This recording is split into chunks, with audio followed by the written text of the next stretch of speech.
Imagine the most fit person you can think of, somebody that you admire, look up to, someone who has a vision of health, someone who you feel has been super inspirational to you, motivating, something you're striving for, learning that they have stage 4 cancer. Now imagine yourself finally reaching an area where you felt really great in your life, healthy, strong, empowered. In fact, you have a brand called No Excuses, No Excuse Moms, and you learn that you have cancer that turns into stage 4. How would you navigate that? What would you need to learn about yourself? How would you talk to your cancer? What would you do about treatment options? And how would you just get through life, show up as a mom, show up as a leader in your community with your clients? What would you do? Today, I'm really excited on Midlife Conversations to talk to Maria Kang. Now, I have been following her for years. We both launched our businesses around similar times. I remember seeing her on that magazine cover. And I'll put a picture up for those of you that don't remember this, but she had her 3 young boys and she was super fit and it said no excuses. And she had a lot of controversy around it, a lot of empowerment, but a lot of controversy too. And I remember cheering her on Facebook, but following her brand and following her business over the years. And then I was stunned to learn recently of her cancer diagnosis, and even more in really just been following her journey, watching her stories daily, watching her social, watching how she's navigating this and still showing up strong, and really believing and deciding that this is not going to take her down. This is something that she has determined to, is teaching her a lesson, and she's going to get rid of it. So Maria, thank you so much for being here today. I've got you here on YouTube and on my podcast. And if you're watching on YouTube, by the way, make sure you hit the subscribe button so you don't miss other episodes. And if you are watching this or listening to this on Midlife Conversations, the podcast, make sure you subscribe so you don't miss an episode. Thank you so much for being here today, Maria. Thank you for having me. And I loved following you too, Jill.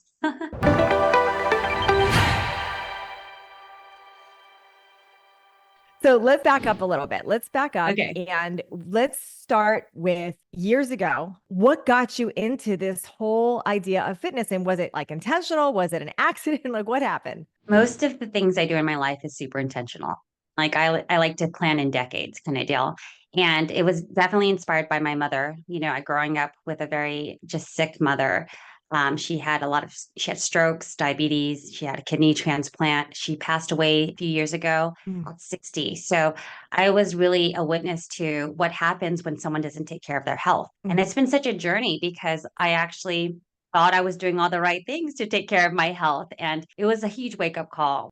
When you say you thought you were doing all the things, what did that look like? And I want to also take back to years ago when your boys were young and you were super fit. Like, were you always fit? Did you get yourself fit around that time? Like, tell me a little bit about that journey right there. So I've never played a sport in my life. I was just scared of balls being thrown at me. And I don't know. I just never played a sport. We just didn't have the resources to. I didn't grow up very wealthy. And so I always wanted to look fit. And I think that's important to note because there's a lot of people who look fit but are not fit or not healthy. So true.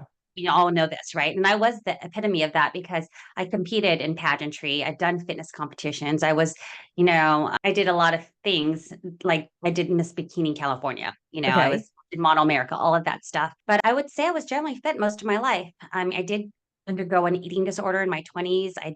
I dealt with binge eating a lot of my life. I did gain 30 pounds prior to pregnancy. So I know what it means to go through the emotional roller coaster of trying to be healthy and doing all the things. And when I mean the things, I'm like working out, 5, 6 times a week, counting my macros. That was my early on obsession. As after I became a mother, however, I became more lax in my approach and I started to incorporate other things like meditation and breath work. I mean, again, I'm now 43, going to be 44 this year. And I was doing all the things, I walk every day. I go in nature. I have grounding mats. I'm breathing. I'm meditating. I'm eating, juicing well, all of the things. So, the checklist of things that we're told to do. Don't eat these things, eat these things, count this, do this, add that. Yeah. So, okay. Before we get into the cancer, which I want to dive in a lot into that. I want to think back to when you were the no excuse mom, when that started. And I loved watching you then. I remember you on that cover I can still picture that picture with the 3 boys. And I remember the comments coming in on Facebook and it was either like this awesome support, like, oh my gosh, you're amazing. I want to do this too. Or it was this hate. You had a massive divide there. And I watched how you navigated that. Can you speak into that? Because I think this is very telling about your personality in general about challenges. Oh yeah. I mean, I made a commitment to myself. I went through a big spiritual awakening in my 20s. And what I mean by that is I just really felt a sense of love, from source, from God, whatever you want to call it. And I understood why I existed, and knowing that I did have some hard times. Like I said, I didn't grow up very wealthy. I didn't grow up with I grew up with a lot of people disliking me. I was bullied Mm, as a teen. And I realized that I was able to overcome so much because despite what the world was telling me or the things that were put in my path, it never really changed my attitude. I always kind of came from a place of love and understanding. And I chose to act instead of react. mhm. And so when I came out with that picture, which I thought was an incredible picture, I was It very was. proud, was proud. I had 3 kids. They were 3, 2, and 8 months. And Mm. I had worked really hard because that's what happens. You Yeah. work really hard, but you're very proud of yourself and you want to show others that they can do it too. I mean, I had businesses at the time. I had my children. I was very, I come from my genetics isn't necessarily, super fit either. Again, my mother was obese. And so when I came out with that image, it was very polarizing. And was I surprised? Not that surprised, but of course, I was surprised to the extent of the backlash, the extent of the media coverage. Of course, it was amazing for, overall for the career, right? But the way I tackled it is how I tackle everything. Like you said, I realized that it was really a projection of the collective, of what the people were feeling. Because when I said, "What's your excuse?" I'm talking to 75% of Americans who are overweight or obese, and they have or they think they have an excuse. And I'm really kind of breaking that glass ceiling because I am a mom. That's not an excuse. I have a job. That's not an excuse. I'm tired. I lack resources. I don't have support sometimes. I don't have the best genetics. That's not your excuse. And so when I heard the feedback, I heard a lot of people talking about themselves, not necessarily talking about me. Exactly. I felt like it was a projection of their own belief set. You nailed that there. And I love that perspective that you just shared because some people listening, they've got their own brand, their own business. They're starting to do that and they get stopped by that judgment from others. And Oh, it's yeah. always about the person judging. It's never about the person being judged. And that's very difficult though. And it's difficult as the person receiving it as well, because you do get triggered. I mean, I'm not a perfect human, no one is, but I had to really examine the times when I was triggered. And it's usually because I was at a low state of vibration. I was just like, sad or depressed or whatever. But Mhm. for the most part, yes, it is always not about you. It's about them whenever they're making judgments. I mean, I can understand if I actually hurt you or if I actually talked to you and then For we had sure. a specific experience together and it wasn't kind. But these people did not know anything about me, but was making a lot of snap judgments about my character. So I remember that time and I remember reading the comments and getting like sucked into that. And I also remember coming to your defense a lot of times because what I saw was there was a lot of moms that were struggling with their weight. Yeah, And what I wanted them to do is look at you and go, wow, I could do that too. And wow, what are some tips and how can I do this? But yeah. instead, it was like it wasn't working for them yet. So it was this quick like decision and way to snap out at you. So I learned a lot watching you navigate that. I thought it was pretty powerful and incredible. So let's fast forward a little bit. So then you ran this business for years. You helped other moms. That's really what you've done. When did you first notice that something was wrong? And how did this cancer diagnosis come about? So I want to merge my 30s with my 40s. So, just so you know, I have a nonprofit called Fitness Without Borders. And within that nonprofit is a program called No Excuse Moms. And what we did was we created these free workout communities throughout the world. And at our peak, we're at 500 communities in like 35 countries. And in addition to that, I own care home businesses for the elderly. So I was, that's what I do. That's where my bread and butter came from. And then I had my children. I don't have a nanny or a cook. And I took, unfortunately, I took some pride in that. And and I say unfortunately because as mothers, we take pride in doing it all on our own when actually there's a lot of goodness that comes in asking for help. And I learned that most recently. And so I was really on this fast pace, this fast track towards like career. I wrote a book, I was on shows, I did all the things, but I also was feeling extreme pressure. There was a point last year when I was traveling every couple weeks and I was already thinking of my next work trip, even before Mm, this one been there. began. Yep. Yeah, I wasn't being very present. And when the cancer diagnosis happened, which was late last year, November 10th, 2023, I already knew for at least a year and a half that something was wrong because Mm, I had blood in my stool. mhm. I was extremely fatigued, but I always had ongoing anemia since I was little. And then I had changes to my discharge. I was like, Mhm. my bowels were more loose, and the smell was different, and I was seeing a Western doctor, then eventually an Eastern doctor because of health insurance issues. And I just couldn't figure it out. Now, keep in mind that my stress has always sat in my gut. Like when I Mm. was stressed, I would be constipated. I wouldn't go for days. And Okay. that's Which been is since very I was little. common. Very Very common. common.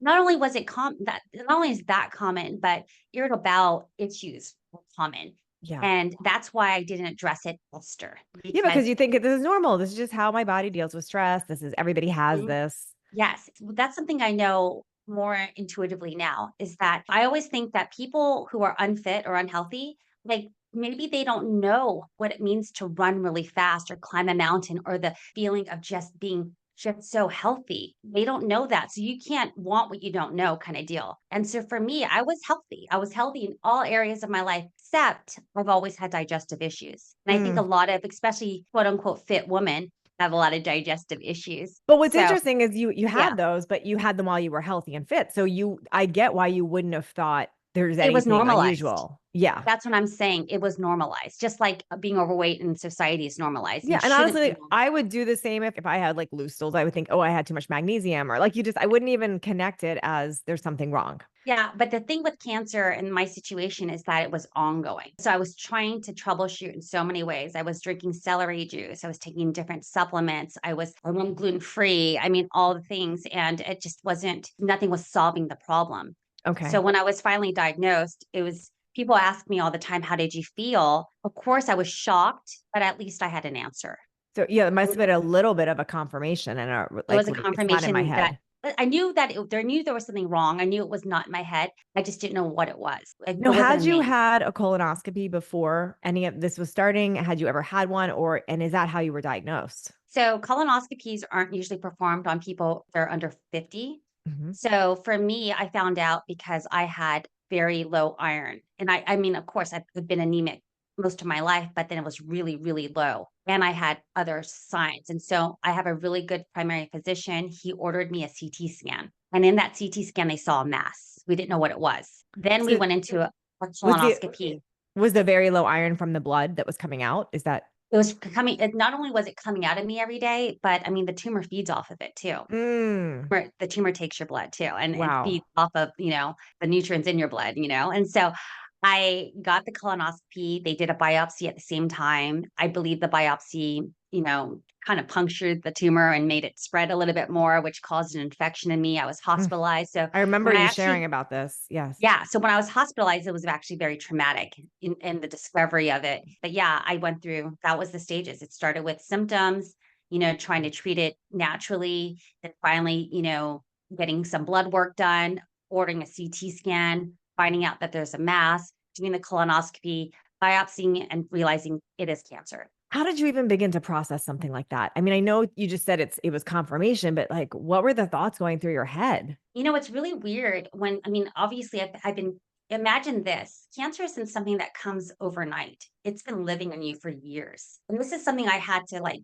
come to grips with. Like, it's imagine you waking up like any other day, but it's not any other day anymore. Now you have cancer, but you've had cancer for the last year and you're fine the whole time. And then now and it's a whole different day. It's a whole different life. It's the level of awareness is just immediately course, you go through a lot of sadness and there is a lot of victimhood. I mean, at first, of course, I'm shocked because I'm so healthy. I did all Mhm. the things. Mhm. But then I also went into Maria mode, which is I'm going to kill this cancer. Yeah. Like I can figure everything out because I do everything. I've always done everything. And so I started that journey of let's figure out how this came. Like I not only do I want to cut this out, which I didn't, it hasn't come out yet. It's still there, but I wanted to figure out the root of it too, because I understand disease. It just doesn't come out of nowhere. It comes from somewhere. And in my study of people who have overcome cancer, many of them come out of remission. There's no cure and there's no root. I mean, it's a very interesting place to be when you have a disease such as cancer, because there's no guaranteed path. It's Mm-mm. the weirdest thing you're No. gonna go through, and 1 out of 2 women will have cancer. One That's out a of two. one out Wow. 1 out so there's 2 of us here, one of us has cancer. Wow. Yes. Yeah, and I Mhm. think it doesn't discriminate either. I mean, there's just too many Absolutely. stories of people that are Mhm. super healthy. They're like, I don't know that there is any profile that is not touched by it. Not anymore. I think that, and this is a very humbling realization for myself because I remember I was kicked off Facebook one time because I had this, they're just very particular about me at the time because I was Polarizing. polarizing. I was a very popular person at the time. And I was kicked off because I mean, I made a statement that said, you can tell when someone's not healthy Mhm. because, whatever. And it's true to a certain degree, it's true. Someone looks unhealthy, or even if they're 30 pounds, 50 pounds overweight, you know that there's going to be underlying diseases that's going to happen. But this has been so humbling because now I look at what I've said in the past and who I am today. No one can tell that I have stage 4 cancer. Mm-mm. Not No, at I all. mean, if you weren't sharing your lows on, like, I would never, like, you look at you, you look so put together, you look pretty, you look fit, you have all the Yeah. things. So, and then you even have a bag, but you're still like, oh, look at her. Like, she's glamorous. She's making the Yeah. bag look good. It looks stylish. Like, there's this whole, and I relate to you so much because I have that same controlling personality. And that's probably what my brain would do too. Like, I can fix this, I can kill it, I can do, let's Mhm. conquer it. And we Mhm. can't always do that. So, Mm-mm. if someone were to ask you, like, or maybe you have asked this, like, what do you think creates it? Where do you think it comes from? So I've been through such an incredible journey. I started my intentional spiritual journey again in 2020. I actually went through a plant medicine ceremony Mhm. with my then husband because I wanted to really go back to who I was in my 20s when I experienced, so much love and unity with the source and all that. I was very inspired. In fact, in that time Do you mean like period, ayahuasca or what was what so did, what I did in 2020 was psilocybin. I did a okay. hero's dose. And remember, not remember, no, you wouldn't remember because we just kind of met virtually, but I don't get drunk. I don't smoke marijuana. I Mhm. am just such a clean person. Just Mhm. I don't even really take medicine. So for me to do this was a big jump for me, but I was like wanting more. I knew that there was something that I wasn't seeing in my life because I was unfulfilled. As much as we, the accolades, the things, the whatever it wasn't filling my soul. Yeah. And so I did a hero's dose. And in 2020, I realized, and keep in mind, I went there for my then husband because I thought he had a lot of issues he needed to work out. And I Yeah, we was always just think there it's to somebody else. I was It's just there always to be somebody else. there to be support him, right? And then I realized I had a lot of trauma, right? From my childhood. And I believe that everybody, there's not one person listening that does not have trauma. And when I say trauma, I don't like to use the word trauma because it sounds bad because you want to know, you love your parents, you love yourself, you love who you've turned out to be. And you don't want to say, no, I didn't have trauma, but actually there is something that shaped your personality. There's a reason why you and I are so driven, why we are so put together, why everything has to be controlled by us. You know what I Yeah. mean? There's probably some chaos that we experienced or a lack of something that happened, usually through the ages between 0 to 7, something that we don't remember because Mhm. we only use like 10% of our brain. So this is really tapping into those memories that we covered underneath. Yeah. I've done a Underneath. hero's journey, so I'm very familiar with that. And for anyone's like judging or has their opinions, if you haven't done it, there's actually a lot of studies and that are using this with cancer patients and also end of life patients. They a lot to help them feel more connected and have that greater awareness. And so a lot of studies that I did mine accidentally. That's a whole nother story with my husband. I accidentally And do a hero's dose. but It's so yeah, you funny to me. definitely learn a lot about yourself. And Mhm. yeah, that was interesting. It was a few years ago. And so I know what you're talking about there. And you also, to me, I felt more connected to God, more connected to love, more connected to why we're here. Like there was a lot of that came out of it for me. So I think I know what you're talking about I there. will say that for those, again, who are kind of like on the fence because they think, oh, plant medicine. I mean, people take pharmaceuticals Oh, day, yeah, every day. exactly. Like, I'm just taking something out of the ground that God made. You Yes, know what with I no mean? side effects, like With no after the side day that you're effects. doing it, where the other pharmaceuticals have a million things. Yes, Yeah, the only reason why you would have opinion about it is because someone fed you an opinion that's right. that is untrue. And there's a reason why they feed you these opinions. And you have to Although question them. I asked my husband in there, I'm like, who was the first one to ever try that? Because where it grows from is like manure, I think. I'm like, who Yeah, looked at it and was like, I'm gonna try to eat this and yeah. see what it does. It's Yeah, so and crazy. that's so interesting that it grows from shit. I'm Yeah, sorry, it does. but it's true, you know? It's Yeah. interesting what comes out of shit, and that's my life Wow. right now. The things that come out of Wow. this. Yes, What an truly. epiphany. Oh, Yeah. there's 1,000 epiphanies I had. Number 1, I understood that I was holding on to a lot of old shit, literally, because that's what happens in your digestion. It's your colon. It processes the world around you. It processes what you consume. And I literally couldn't process anymore because I was Mm. holding on to a lot of shit.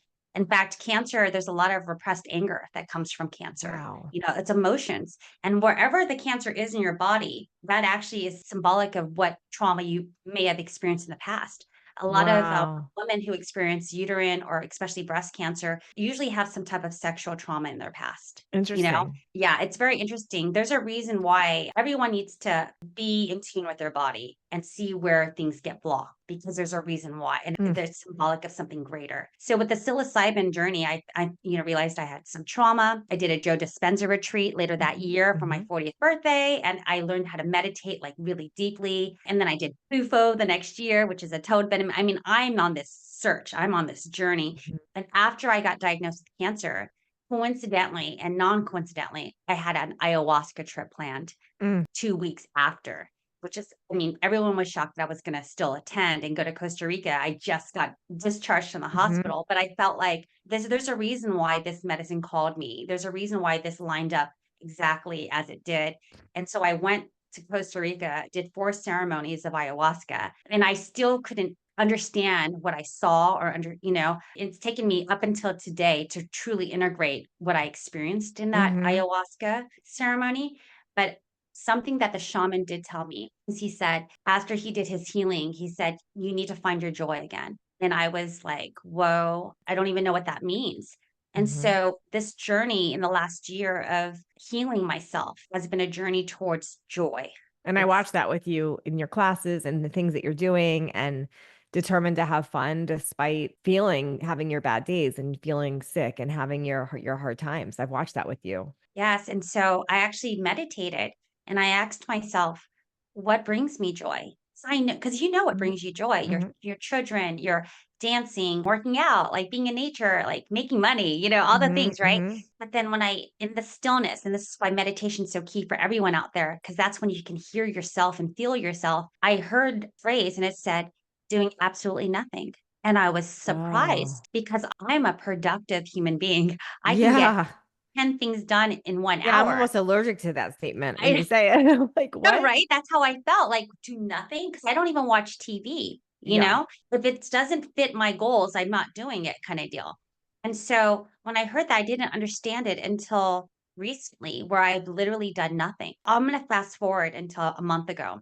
So, I decided I was dealing with some difficult things with my doctors. I mean, I'm more Eastern than I am Western when it comes Okay. to things. I'm holistic, but they were really giving me a hard time with pressures for chemo and radiation. Mhm. And I really just wanted surgery. In all honesty, they should have You just given me wanted it surgery. out. You just wanted I it just out. wanted it out. They refused to take it out. And to be honest, Why? I do What know was the reason? because they didn't think it was safe enough to take out. And I should have advocated more. I should have actually left my current healthcare, but I didn't. And I do know that the reason why they said that, ultimately, I talked to another doctor. And the surgeon said the reason why we require chemo before is because we noticed that half the people don't come back for chemo after it's taken out. That was his excuse. That was the last surgeon. And I've What? spoken to many surgeons. I was shocked, but I wasn't shocked Because that because would I've be the heard goal. Like, why if you get it I've out and heard you so many different things, but the reason why I don't want to be I am a conspiracist. It's money. It truly is. yeah. It's What your would be the other sovereign right. reason? That sounds like brainwashing to me that you have to you want to tell people this is a standard that you take it up so they come back for this. Yes. And they say it's because it's your likelihood of living is longer. But I'm thinking, like, where are the studies? Show me all the studies. Show me everything. Anyways, I didn't get the surgery, obviously, because they refused to give it to me. They kept refusing, even as I Telling was you it was too having an risky. infection, getting a colostomy bag. Now my shit's diverted to my stomach kind of deal. And they still wouldn't perform the surgery. And so I said, you know what? I'm just going to go this route, 12 weeks. And I created a plan. It was called Operation Save Maria's Life. And I Mhm. said I was going to do all of these protocols for the next 12 weeks. And I found a surgeon who would commit to doing the surgery if the tumor shrunk naturally, because they weren't even committing to it for surgery, even if it shrunk naturally. They were saying, no, you have to do this. And so after I had done all my protocols and did all the things, I got rescanned and the tumor actually got a little bit bigger. It didn't spread to major organs. Now I have to make some choices. And Mhm. so currently I am doing chemo. I'm doing my second round actually today, Mhm. later, but I went through a huge ego death in this process. I mean, Yeah, huge, because you had huge, to give up because that control and say, "Okay, I'm doing not what I wanted." well, the thing is, it is part of what I wanted because it's part of my contingency plan. I said, if it doesn't shrink, I'll do chemo, and it's going to be 6 rounds. It's going to be no radiation. This is what we're going to do. It's going to take this long. Like again, I have to like think it in my brain in order for it to come alive, right? And for me to fully commit to it.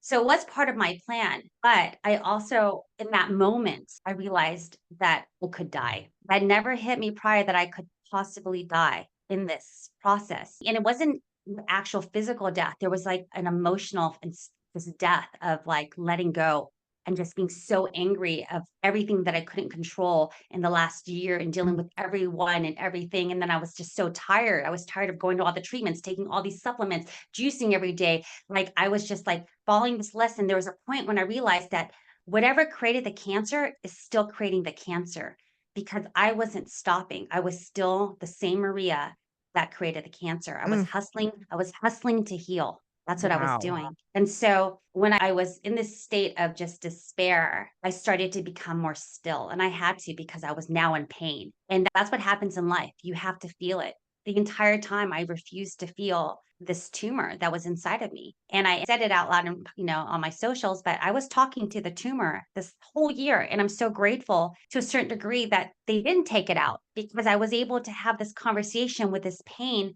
that's existed in me since I was very little. And that pain really stems from a lack of self-love. Because in what I've understood in this journey is that this is a journey towards joy and it's a journey towards you, finding you. You cannot love you if you don't know you. Mm-mm.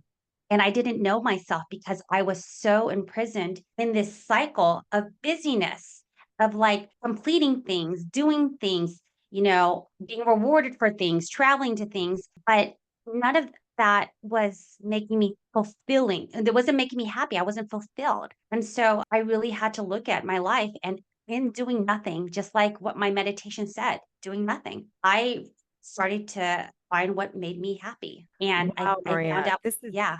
and not only is that like just such a incredible awareness, but just even how you explained it, it's just so brilliant. And so many lessons in that. And I'm sure listeners are feeling the same way I'm feeling hearing you say this, that was so powerful. What you said, the same Maria that is trying to fix it is the same one that created it. Like that's not going to Mhm. fix it. Mm-mm.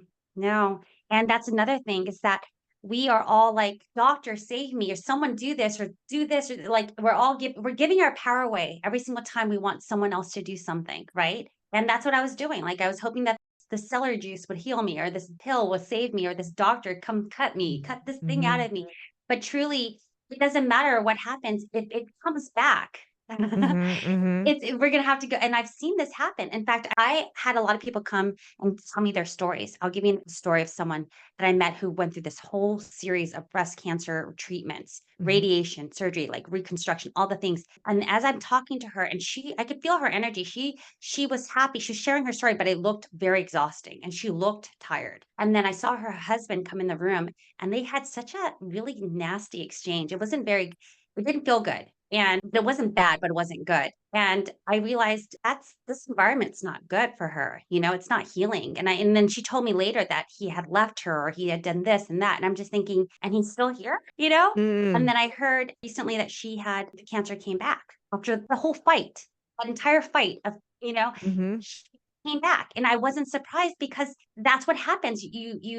In fact, I have another girlfriend I saw recently who had cancer. She got it taken out immediately. She's like a high powered lawyer and she went straight back into politics, straight back into, and then came back. Because no lessons Now were learned, really, now honestly. she's dealing with it in her lungs and her bones. And it's because she didn't learn the lesson. So if you don't learn the lesson, it's going to come back.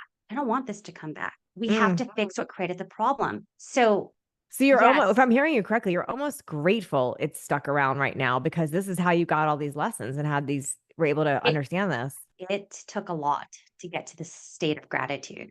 It took a lot. Where are you when you're not grateful? You're in victimhood. Totally. Totally. You're in victim. And I didn't realize that because I'm a victim. I'm never a victim. I'm Maria. You know what I mean? No, I was victim. I was victim to many things. And I didn't realize what I was the victim to until I did the work. I Mm. had to do the work to understand who the little Maria that had to control her world, that had to make sure everything was perfect, that she was perfect so that she can survive in the environment that she grew up in. And I had to forgive those people. And what's the interesting part is in that they talk about this all the time, that this is a journey towards forgiveness. And you always think, okay, I forgive my perpetrator, I forgive that bully, whatever it is. But really, you have to forgive yourself, Mm, because what happened is that I forgave others, but they did what they did. I had to adjust myself in order to forgive them. I had to betray myself in order to make up for their insufficiencies. Like my mother wasn't, a good operator of the house, so I'll operate the house. My husband wasn't a good father, so I'll like take care of the kids and I'll play sports and I'll clean the garage. You can't provide, I'll do this, and so even though I was forgiving people that were hurting me, I was constantly betraying myself to make sure I can hold up this illusion that I was okay when I was not okay the mm-mm. entire time. I held it inside of me and it was the cancer. And so when you release it all and everything falls, the illusion drops. This is It so wild. I've not ever had a conversation with anyone in cancer that has had these awarenesses. Maybe they have and they just haven't talked about it, but this is so powerful, everything that you're sharing here. Like, this is so powerful. And I think it's going to add so much more value to people than people just going, here's all the things you do. Here's the celery juice and here's the cut it out. And then, because that's very misleading and that doesn't allow everyone to heal, truly heal. This is what I will tell everybody who's listening. And this is something I heard in my meditations and during ayahuasca. So first thing I heard was stop lying to yourself. It's got Stop chills. lying to Yeah. yourself. I have a great marriage. No, my marriage was not very good. I'm very happy. No, I'm not very happy. I forgive you. Actually, I'm not I'm mad at you. And you keep doing it over and over and over again. I keep forgiving you over and over again. And that's insanity. But who dies when somebody is constantly hurting you? You're dying if you choose to stay in that situation. And after you wake up and become conscious to it, now it's a conscious choice to die. Mm. And that's what I realized in trying to find my will to live, because I didn't realize I didn't have much will to live, which is shocking because I have so much to live for. Everyone's telling me actually all the things I have. I know what I have. I have a great family, I have children, all the things, but actually very tired. I'm a mother. I've been serving these kids for like 15 years. I had 3 kids back to Mm-hmm. back. I've been running all these businesses. I mean, I need a break and I couldn't honor my break. Mm-mm. I couldn't honor myself to stop. And I actually didn't have much will to live. And that was something that was another humbling thing, because no one wants to say, I don't want to live. The fact is that if you have some type of disease, there's something inside of you that's hurting. And Mm-mm. your will is coming down. That's why your immunity is going down, is because there's a part of you that's dying, that doesn't like the illusion that you're creating in your life. You have to be real and authentic with yourself. This is like you have to break it all down so you can find yourself again. Truly. If it had been cut out and healed and celery juiced out and all the things right away, I think you would have started campaigning harder. You would have been working more. You would have started another business. How to like Oh that's yeah. Oh no, I would have written a book on like like how to how cure to cancer conquer and your all the cancer. things. Yeah, Yeah, and this is what I know for certain, and this is why I struggle. This even when I wrote my book, I never talked about this is what you need to do. I believe, mm-mm. and this, like everyone needs to create a workout routine based upon like their own likes and dislikes. Number one, like their diet. If you are eating chicken breast and broccoli, you're not going to stay. It's a diet. You can do it for Not like 12 sustainable. weeks. We Not all did it sustainable. competing. Yes, We all did it. We all did it, but then not at the same time. We all have our own injuries, our own, totally. weaknesses, all the things and strengths. So even in this cancer journey, there is no perfect path. So it behooves anybody out there saying, this is the way, this is what you should do. No, that's sometimes chemo works for some, sometimes it doesn't work for others. Sometimes, red light therapy and PMF and like mistletoe and all the things I've done. Like if there's 100 treatments, I did 90 of You them. did them. Yeah. I did them. But what I know for absolute certainty, that everyone's path is different. You should not judge others or tell someone what to do. That's not your place. They need to find their own intuitive awareness of where they need to go. That's something that men and women, but especially women, you need to find your intuition. You lost your intuition the moment Yeah. you started betraying yourself. The moment you started betraying yourself, you start to lose your sense of internal navigation. So you need to go back, remove all the stuff that's not real, and find yourself again. And when you find yourself, then you can start being guided by the light, truly. Mm. Because every decision you're making in life, and especially in a cancer journey, is coming from fear or faith. And a lot of people, and I always struggled with this from the very beginning of the diagnosis. I asked myself, everyone's so scared of dying. Like, that's all they're scared of. They're scared of dying. So they do all the things. The question is, like, why do you want to live? Yeah, Like, why do you want to live? Like instead of focusing on the fear of dying, why don't you focus on your love for living? that's Like, brilliant. live your life. If you know you have limited time, and we absolutely know when you are a cancer, patient, then why don't you live your life with as much joy, happiness, love, and gratitude right now, every single day, instead of the last year of your life in pain and all the things, and because of all the treatments. And it's just so sad. I understood all of this as I was going through this process. This is brilliant, everything that you're sharing. I mean, this is to me the answer. Like listening to you, like, wow, this sounds like the ultimate spiritual leveling up, honestly. Like this was really facing things. Are you scared now or what is your feeling around it now? I've never been scared of death because I have such strong faith. And again, my biggest fear growing up was death until I had that spiritual awakening in my 20s. And I understood that, well, we're all going to transition. Number one, death is Yeah. inevitable for everybody. It's how you live your life. Stop focusing on death, start focusing on life, kind of deal. Mm, But where am I now? I am so happy in ways that I've never been happy. I'm like almost reborn. I'm not almost, I am reborn, because we have so many different deaths every single day. I mean, our cells die and regenerate every single day, right? But for me, the Maria that created cancer is not the Maria today. And I no. can I can tell. You know why? I had a live video that happened the first chemo. I don't know if you Mhm. saw it, but like it was accidental. And I said, "Hey, you guys want to see my medicine?" I had a chemo. I had my chemo on me because I had to have a slow drip for 46 Yep. hours. The old Maria would never call that medicine. I was shocked that my subconscious Yes. said that. And then I was eating and I was tasting a fry. Like I could taste how it was made. I could taste like, oh, they must have, Like a seasoned French it with fry? this. You mean Yeah, like like a French okay. fry. Like I was like eating it and almost like I was eating it for the first time. And I could taste how it was like cooked. It was weird because I never tasted food before. It's kind of like being reborn. Yeah, Like because you're you were not in touch with your emotions or your feelings and you were not present. So I that's wasn't part of it. present. That's what happens because when you're part of everything was functional to me. Yeah, Like I I just get want it. to, It's so relatable. Yeah. yeah, So I just relatable. eat it. I just need to eat it so I can survive, so I can go and do the next thing, right? Yeah. To get But the I was, so fix I from it, wasn't to get the present. fix, not to enjoy the process. No, no, none of that. So it's so different. Like every single time I'd bring my boys to school, we say a gratitude prayer, and I talk to them about things, and there's little nuggets every day that I share with them. Mhm. It's such a different way of living when you exist because you're present versus trying to just Mhm. in the past. And I think a lot of people are, no, I don't think, I know a lot of people are just robotic. Like Yeah, Joe Dispenza says, 90% of the thoughts you think of today, you thought of yesterday. Everyone's it's in a true. cycle. They can't get out of the cycle. They don't even know how to because it's embedded in your biology. It's embedded in your cells from your generations. I understood that, as I meditated and did plant medicine and did my spiritual work, like I am my mother. In fact, my whole life, I said I would not become her. And Mm. yet I became her. When my mom passed away, she had many diseases. She had a colostomy bag. She had a chest port like I do. She had a very difficult marriage, just like I did.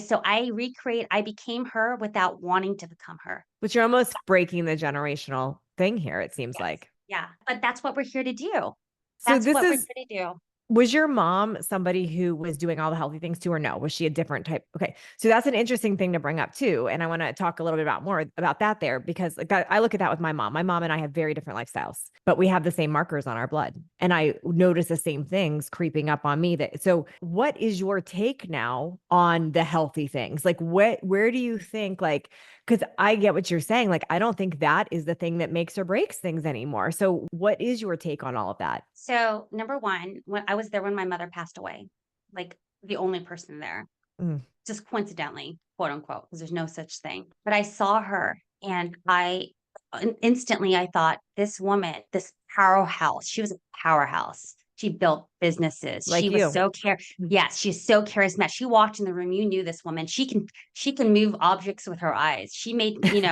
everything. And so I saw this woman who's now sickly, who could handle, she fixed everyone's problems too. Everyone in the family, she was the person until Like she you. until she couldn't be. And I saw her and I thought, this woman who I love with all my heart did not live the life she wanted to live. Because I also knew a lot about her. I saw her struggle. I saw her depressions. I saw how she distracted herself with things and diamonds and career and all the things. And I just knew that she wasn't living the life she wanted. And that love was centered to that self love, and also love in the people that she was in love with and the things that she was loving, like in her Mhm. ambitions. But what I know for certain right now, and I knew this when I started the journey, and when I knew this at a young age, and we all know this, is that love will heal you and the lack of love will kill you. I didn't know what that meant in the beginning of my journey. But as I continue on this path, I understood that I did not know who I was because I was trained to be who I was, kind of deal. I didn't love myself. I didn't honor like these intuitive hits that I had. And I just allowed things to continue, even though I wasn't okay with it. Mhm. So now I started saying no and to things I felt very no about. Started saying yes to everything I said Yeah. I really felt in my heart I felt yes about. Before that, I was so sacrificial. I was very obligation oriented. Yeah. I was very me last kind of person, even though everyone around me thinks I'm a me first kind of person. It was really interesting how perception works, Mhm. right? But what I know for certain is that we all live a life that we will and that inevitably die from. We just have to live our life with a lot of love, authenticity, and passion Mm.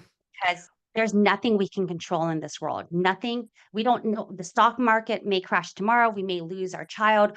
We might get cancer, all of the things, but it should never change the eternal spirit that existed prior to coming into this existence and will exist after this. Because in this world, your soul will be tested. And I'm not going to make that bully make me think people are assholes. I'm not going to make this cancer make me feel like I'm a victim and that life sucks. And I'm not going to make my whatever, my ex-husband, even though he's not horrible at all, although there was a lot of horrible things that happened Yeah. between us, I'm not going to make it change who I am, which is someone who believes in love and believes and has faith in the goodness of things and people and Yeah. that God, there's a reason why everything happens. So you cannot control anything. That's all false. Everything is false. You think you're in control, but you really aren't in control of anything So at when all. it comes to like the habits, because you're still doing a lot of the habits that like I like to do, and I see when you look at food now, though, how do you feel about that? I know you said that that's really not a lot to do with it, but Oh, it has a lot. so Everything has a yeah, so lot to do talk with about. it. I want to hear your opinion on that because it sounds like you can't control things with that, but where do you land on that right now, knowing you did So all the perfect things?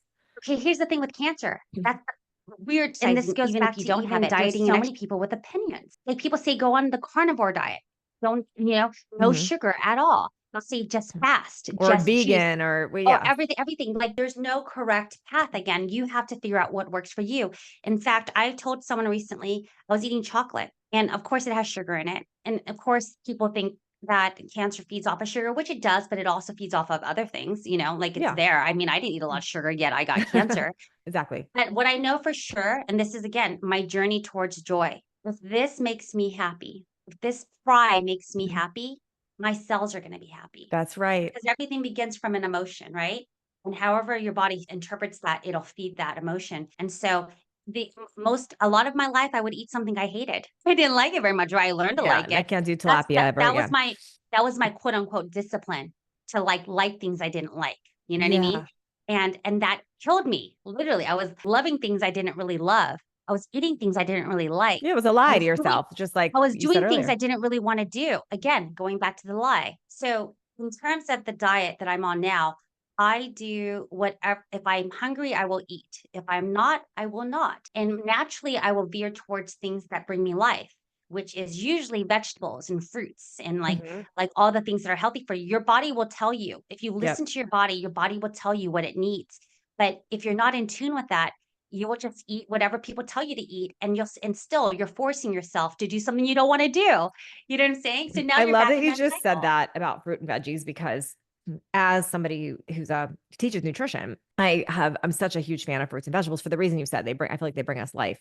And I feel like they've been so villainized with keto and carnivore lately. And or the sugar, like the carrots and like what?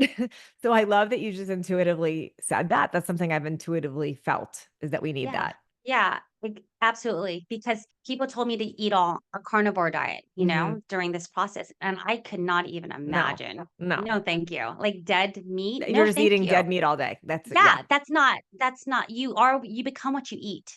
Truly. I'm not saying that there's anything wrong with eating dead meat because there's actually a lot of nutrients No, I love found. protein, but not Yeah, as my only nutrient. no. And this is the answer. The answer is in you.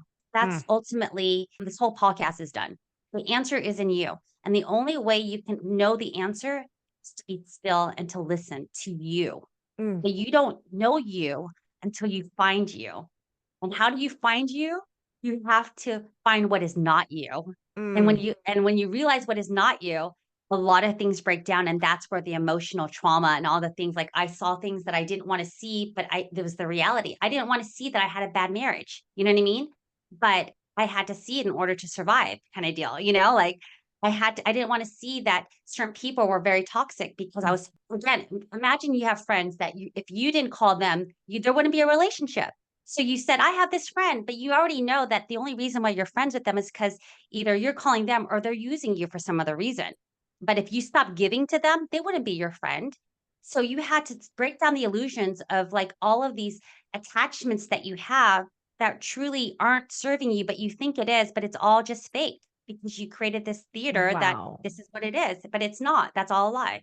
Did you know what you just said, find what is not you, was an epiphany and awareness that Michelangelo taught when he built the statue of David? Did you know that? Is that what happened? So I just got back from Florence. So I was just like really in this because I just went and saw the Statue of David in Florence. And the story Mhm, behind that, it was a big block of marble that nobody thought was usable. And he mhm, created this masterpiece, this like yeah, perfect mhm. statue of David. And when people asked how he created it, he said he just cut away everything that was not David. It's so powerful. Literally, That that is was his last. So what you just said just like tied right back into that. And that gives me confirmation because I actually never, I think things, but I don't express things through words yet. I eventually always do either through verbally or through, the written word. But that's the first time I ever said that. I didn't Mm. understand what I And was it ties doing. exactly to his lesson that he shared. Like he literally was working on an unusable block of marble that some of the best artists said they could not touch it. And he didn't try to build David from it. He chipped away everything that was not.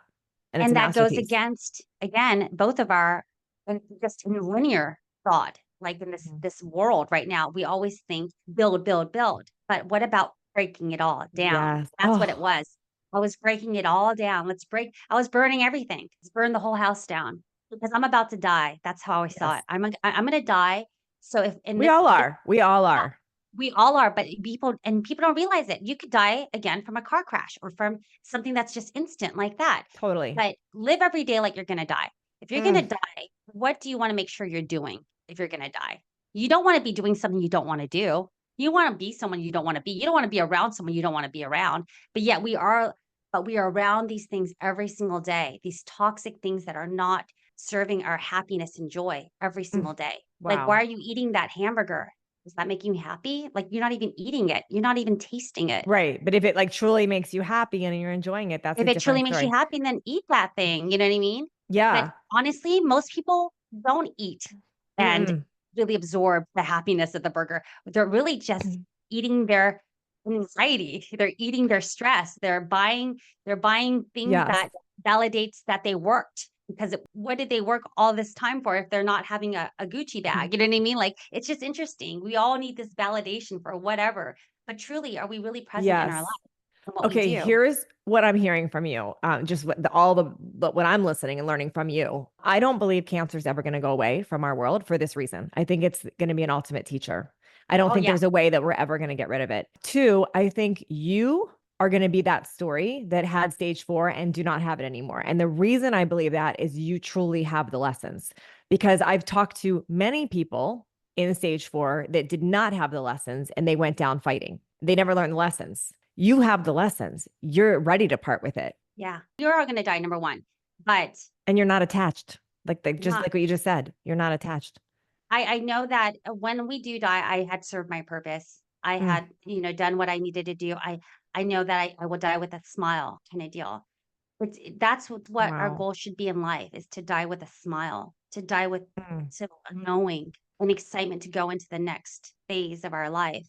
But if you're not dying with a smile, then you're not really truly you haven't learned the lesson, did your which mom is die with a smile? no, she didn't. Mm, She didn't want to. She was holding on for, she was in so much pain. I know I was there to give her permission actually to pass because it mm, was very difficult for everyone in our family, even though she was extremely sick. But I wanted her to just to be strong. And that's what we are for others, just so you know, is that in our existence, we give permission for others to exist. And in this journey, like I always thought I wanted to change the world through fitness, obviously. Hmm. But what I understood in this journey is that no, the only person you need to fix is you. And in fixing you and healing you, the world heals with you Yeah. because we're all one. Even though people can't really relate to some of my life because I have such a different life and they have such different lives, we can relate to pain. We can relate to passion. We can relate to sadness and depression. We can relate to healing. And so, as I find myself and heal myself, people are finding and healing themselves with me. It's powerful. In fact, like I told you in the beginning, I really lacked a will to live. And as I just continuously shared online, because that's just my personality, I've had a website and a blog since 2005. That's how I process Yeah. things. I've always processed things through writing. But I realized that other people were like, I'm reading your stuff and I'm getting inspired, or this is really relating to my life, or I can't believe, like they're looking forward to my stuff. And they're telling me they're praying for me, which was not shocking, but it was shocking when people would say, I don't know anything about you, but if you passed, I already feel how sad this world will be without you, Hmm. kind of deal. Hmm. I didn't know I had that impact, which is weird. Okay. Again, because I'm a quote unquote influencer, Hmm. but you really, it doesn't, this goes back to you don't know what people go through. You could be the most beautiful, the most rich, the most Totally. influential, the most whatever, and feel like you're nothing at all, that you don't matter at all. In fact, I will say that most people feel that way, regardless of Hmm. what they look like on the outside or how they appear. And so it wasn't until I felt the love and the prayers of other people who were wanting me to live. Like I needed their energy as much as they needed my energy. Yeah. That's where we're all one. So self love is so key in the process of just defining your purpose in life because really, as a mother changes, the whole house changes. Well, You I know what can I'm see saying? the change in you big time, and the difference where old Maria would be, tackling and hacking down the no excuses. And new Maria is like embracing and surrendering. Like even watching you do it's like pole dancing or something with the colostomy bag. I'm like, what? Like she's making that look glamorous. Like people want a bag now. Like what the heck? Like you're gonna have designer colostomy bags. It's just like watching that, something that would really take somebody's dignity down, or they would let it, how you've let that teach you lessons. Your ability to adapt is going to be so huge in life, everybody. And that's one of my power tools in my life is my ability to adapt. It sucks, yes, but you can't change it. In fact, that was the biggest thing I had a hard time with in this journey is letting go. Like there's a point where I was just like, I've been letting go. I'm like, God, I've let go. What do I need to let go of? Like I'm still dealing with so much pain. Yeah. And then I realized in a meditation, I didn't need to let go. I just needed to accept Yeah. because there's things that will remain in your life. There are people, there is energies, there's family, there's whatever that's causing you strain and you're trying to let that go or forgive them. No, you just have to accept everything as it is. You have to accept you have a colostomy bag. You have to accept you have cancer. You have to accept that you didn't have the best childhood. You know what I mean? You have to accept your divorce. And as you accept, you embrace it all and you just allow everything to be as it is without changing anything Hmm. because there's no such thing as control, right? And yet that's what we do. I want to change that. I want to change that person. I want them to react this way. No, just allow everything to be. And as you allow everything to be, then you can now direct the energy that you've been directing outward inward Mm. because that's where you have to focus. Because whatever you focus on increases.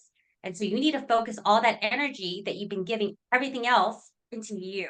And that's how you heal. Because as you start to look at you start to look at, wow, I didn't realize I was lying about that. Or I didn't realize that person was like that. And it's a very hard look in the mirror. Mm-mm. And I love your choice of words here because, like, you are looking at yourself as healed despite the tumor. You're not saying I'm healed when the tumor's gone. Like, the tumor has healed you. You know what's interesting is I don't even know what I'm saying. I just exist. Like Yeah. thank you for sharing that because I can only be who I am. I don't know No, how you I'm feel you've healed your trauma. You've healed your weight need of control. You've healed this whole thing, and it's because of the tumor. Versus most others, me included, would have said, "I'm healed when the tumor's gone." And yeah. but it's like you have healed because of it. So it's like Yes. you're living with it. You've like surrendered to it. That's what's healed you. That's wild. Yes, yes, and so I actually had again, I'm encouraging everybody to meditate out there, Hmm. okay? Encouraging everyone to sit in their stillness. I know it's very difficult. There's a powerful reason why. And if you say you can't, it's because number one, you said you can't. But if your mind keeps running, it's the observation of what's running. That's what meditation is. Like we all have a very skewed way of what meditation looks like. No, it's just you observing your thoughts. What are your thoughts and why are you thinking it? That's really what it is. And so what I asked myself, how do you cure cancer? This is my most recent meditation last week. And I heard that you don't. It's not something you cure. It's Mm-mm. something that cures you.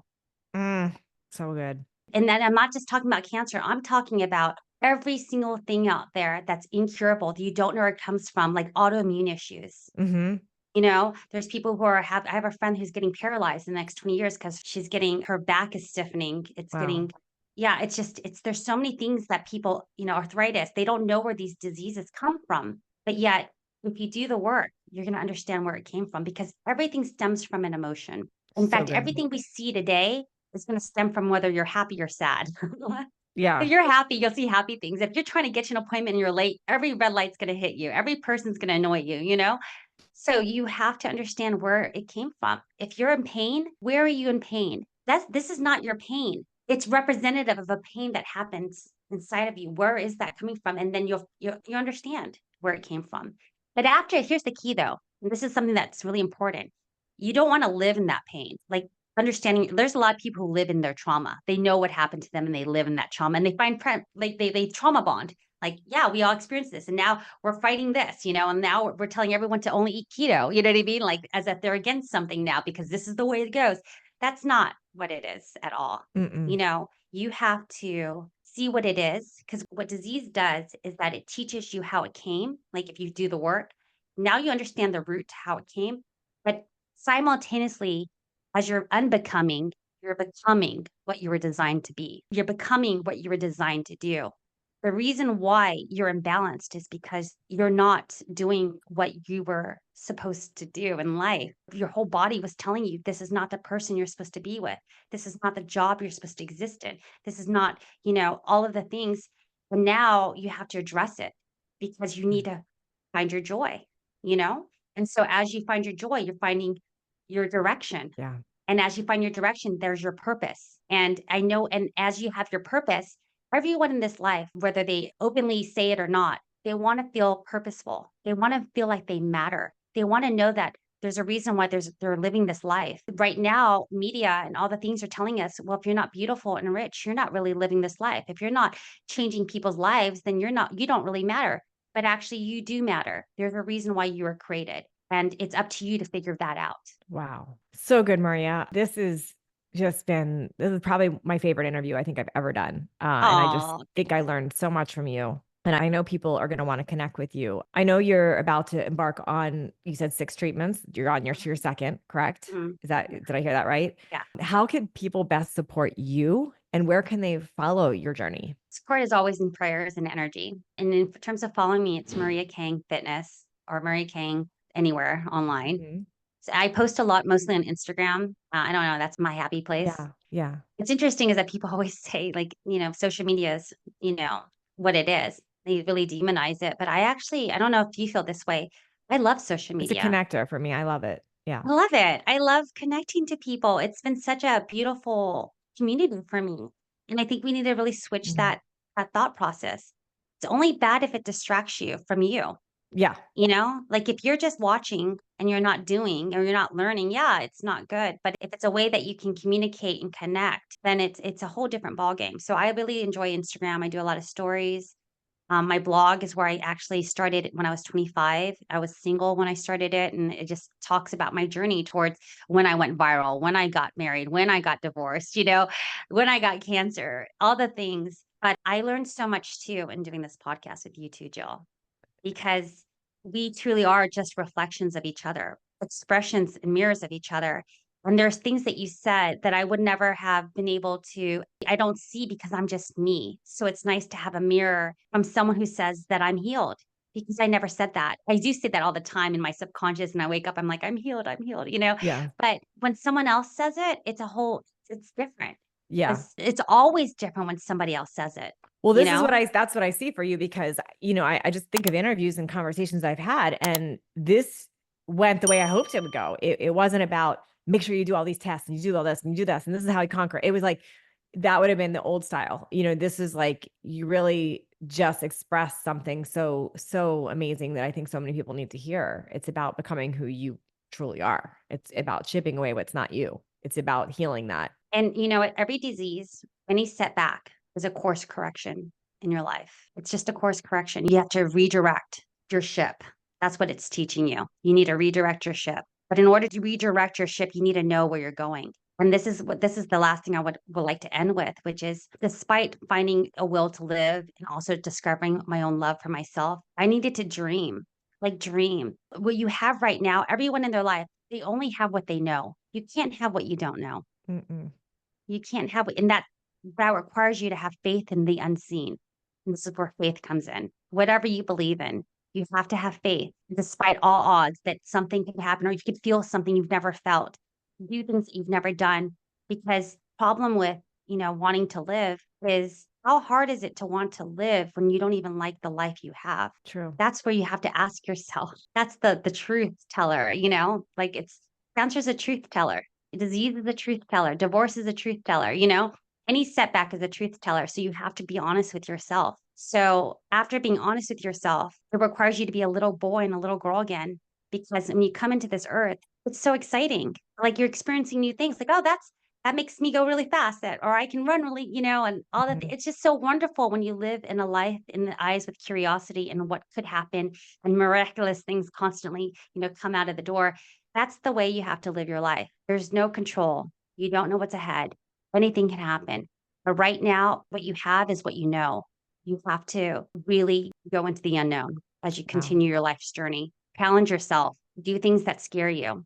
Everything is on the other side of fear. Every single thing is on the other side of fear. Break those limitations. Be careful of the words you say, especially when you say it like, I'm not into hot foods. I've said that before. I was eating a sandwich with a jalapeno in it the other day. I was shocked. I'm breaking boundaries. In fact, I'm eating foods I thought I had all these allergies to different foods. I'm eating it now. It's incredible. I'm eating it now and it Yeah. doesn't affect me, It's amazing. because it was all in your mind. Yeah, so much is your belief set around it. Well, Yeah. this is so powerful, Maria. Thank you so much. You all follow her on Maria Kang Fitness. Find her blog, follow her Instagram, and we promise to send you those prayers and energy. Thank you so much for today. Thank you. Thank you.